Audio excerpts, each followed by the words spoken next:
This week we're going to wake up my 1973 F250 flatbed that my grandfather bought brand new.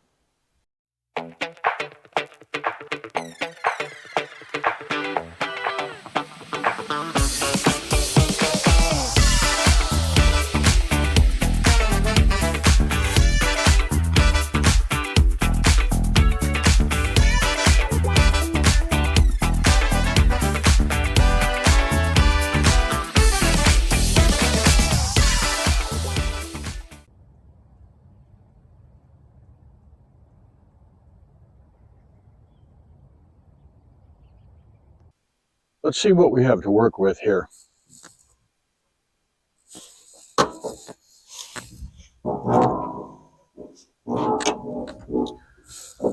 Looks like your basic standard issue FE390, complete with rodent crap and leaves and sticks. Oh, lots and lots of rodent crap.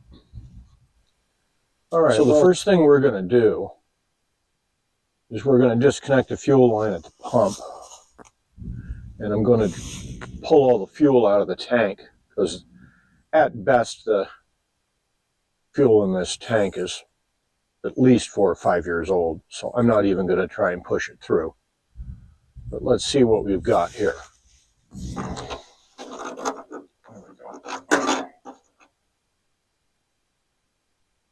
Yeah. A little bit of green stuff in there.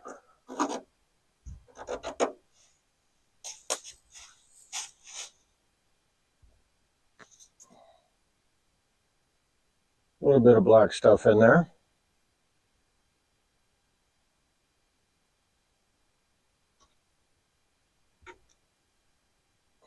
Looks like I last changed the oil in this December 31st, 2015. So this is my third week of being sick. Strangely enough, 3 different ailments. First week was my atrial fibrillation kicking in and just making me feel like crap. I have this problem where sometimes it wants to race, sometimes it wants to flutter like a fish. Sometimes my heart just stops for a few seconds. Ouch, that hose is hard as a rock. And when it stops for a few seconds, it gives me a hell of a headache. I don't know if that's the right size hose, but we'll find out here in a minute. So, one week I just had dizziness and headaches. The next week, my stomach decided to give me crap. And this week I'm all congested and froggy. So February's been a lot of fun. But I'm not one to sit around. If I get sick, even when I had COVID, day 3 I was out in the shop. I just can't sit around and do nothing and watch TV. I'm just not wired that way. So alright, so what I've got is an old Aeromotive fuel pump here that something happened to the relief valve in it. It just wants to push about 25 psi of pressure. So it's no longer useful for a car. It just overwhelms any pressure regulator I throw at it. So let's see if this will get anything out. Yeah, I don't even know if there's anything in it. Yep, picking up something. Ugh. Yeah, that doesn't look good. Okay, I'm just going to let that go for a while.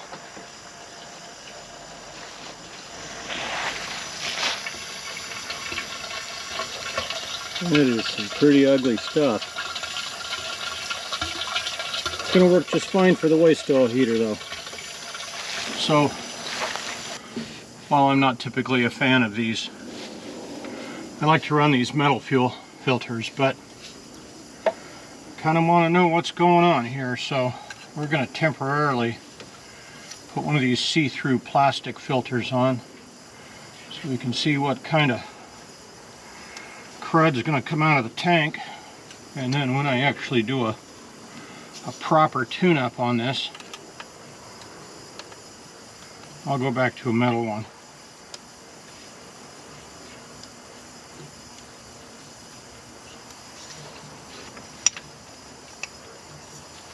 So my grandfather bought this truck brand new in 1973. And one of the first trips we took in it, I was 12 at the time, he took me to Disneyland. It wasn't a flatbed when he bought it, nor was it red. That happened later on in life, when my aunt had possession of it. It was a two-tone brown. It had a gem top contractor's canopy on it. Later on, when I was in high school, I worked for my grandfather. He was an electrical contractor, and this was my work truck. And then it ended up towing a fifth wheel around the country for many years. And then after my grandfather passed away, my aunt took it to the Sea of Cortez in Mexico, where it hauled lumber to build a house for my aunt and uncle. And then it sat on a ranch and fell into a state of horrible disrepair. And my aunt gave it to me.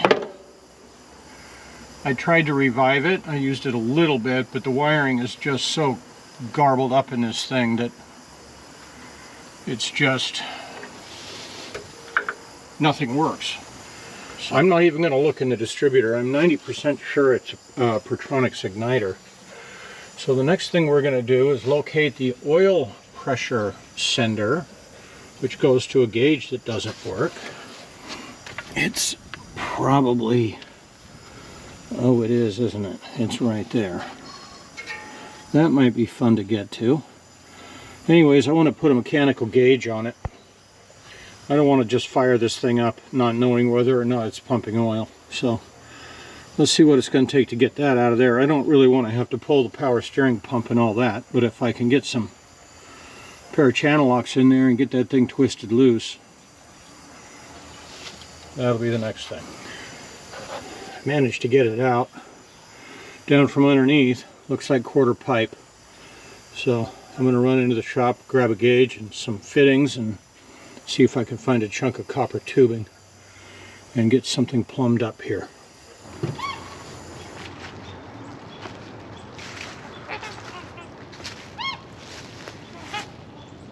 In Washington, we don't have alligators and tornadoes and rattlesnakes. Well, I guess we have rattlesnakes in eastern Washington. We have rain and trumpeter swans.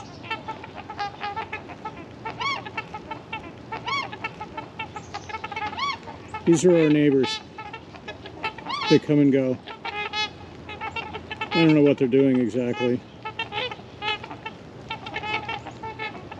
Looks like a dance.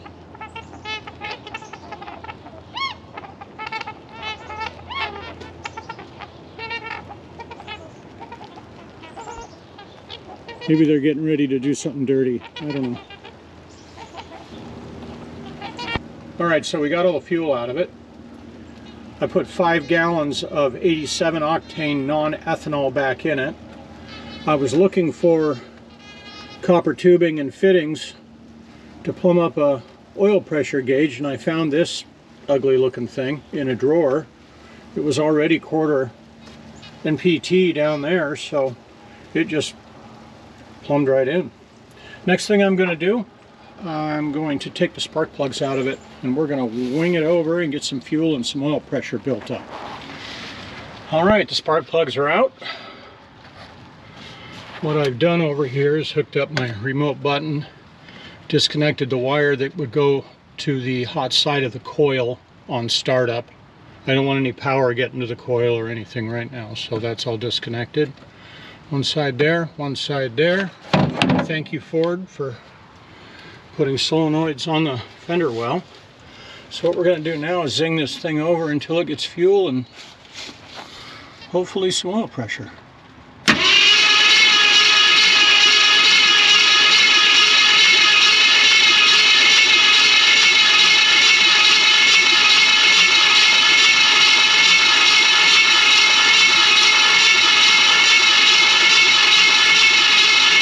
There's the fuel.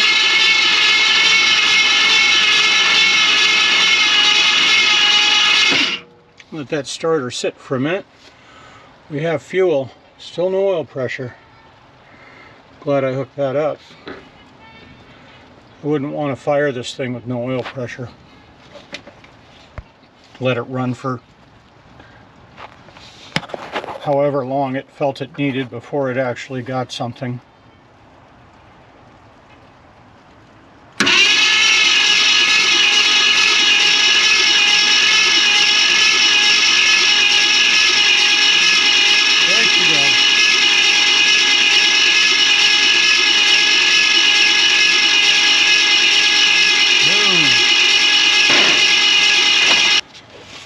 Let's see if we've got, get up in here, see if we've got something that, oh man, see if we've got an accelerator pump. Oh yeah, okay, we have fuel, we have oil pressure. I am going to run to the store and grab some spark plugs, because these spark plugs are just really not worth trying to do anything with. And then we'll get those in and we're going to fire this thing up. I'll be back. Alright, we're back with a fresh set of plugs. I checked the gap. Now I'm just going to knock these in and we're going to fire this thing up. Alright, so the plugs are back in it, wires are hooked up. Let's crank it over, see what happens.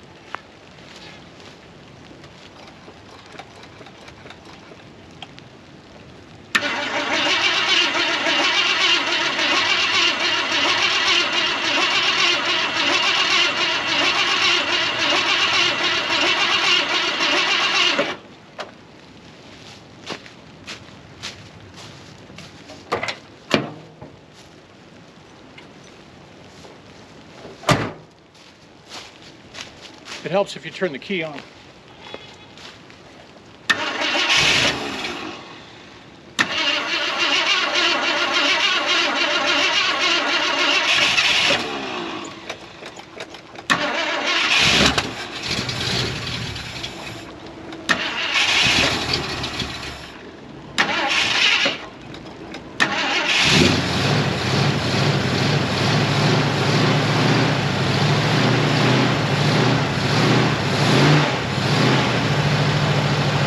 Turn the idle screw up a little bit, see if that'll help.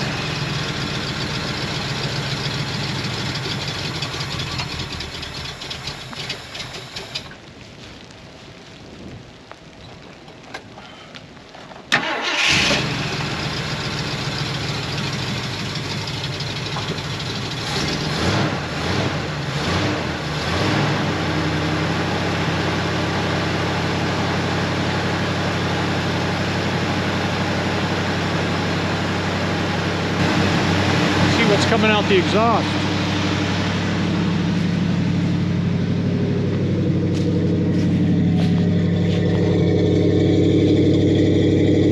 It's not bad at all.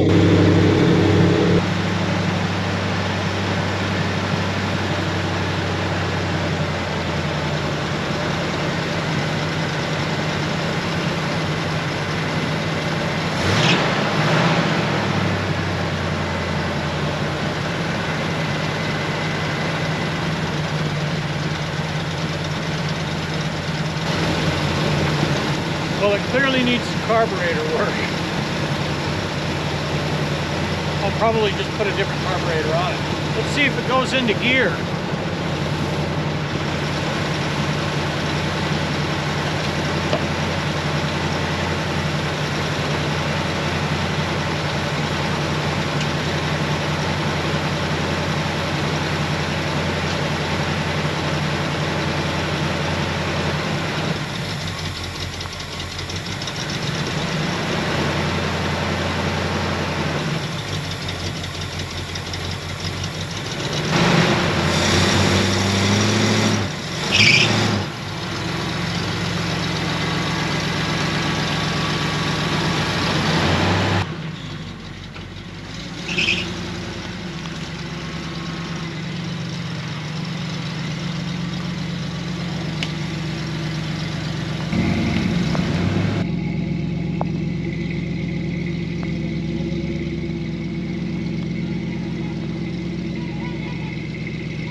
All right, well, it runs, it moves.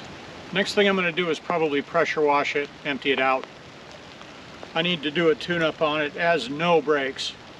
The rear wheel cylinders are just cooked out of the thing. What else? Probably just put a master cylinder on it just because. And then I have to dive into the wiring. So next up is going to be a pressure wash and just a clean up. And then rear brakes. Anyways, it's pouring down rain. I'm sick.